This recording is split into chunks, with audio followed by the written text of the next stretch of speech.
a atividade aqui é uma atividade de carnaval. Depois de 2 anos que nós não por assim nada, nós organizamos uma atividade de carnaval que está aqui o nome Let's Glow Crazy.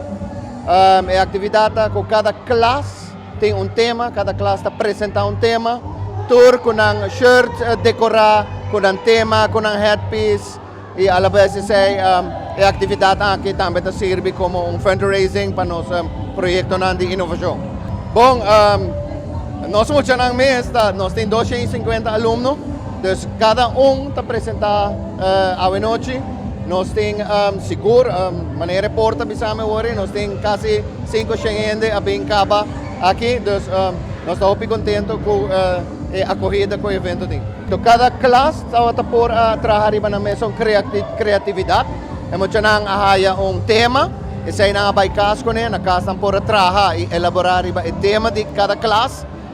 Tawata tem Chinatown, tawata tem natureza, nós temos Amazônia. Então, cada classe apresenta um tema, na maneira bem uma maneira criativa, bem presente.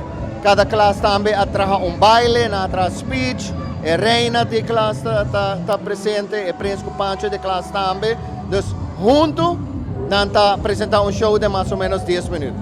Na escola, botawak excitement, se que muito não, para sobrando bem bisabo, maneira. Nós fazemos tal na casa. Minha mama ajuda-me a fazer aqui, minha tata bem, minha tante bem. Então, sina ay nanta sina excited para contar com great nanta haciendo e trabalhando junto na casa e a noite vou por awak pouco obra ng hopi bonita tra.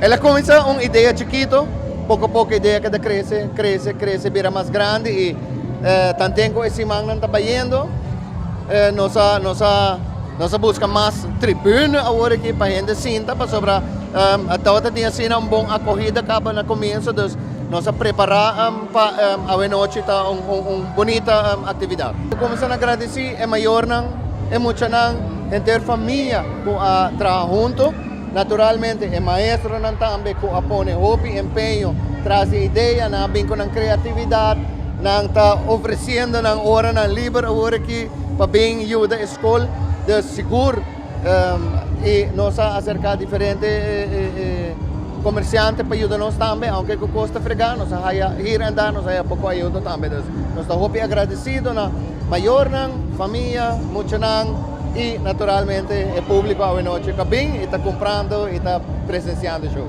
É muito nós estamos para com na escola para enjoy o carnaval sanamente.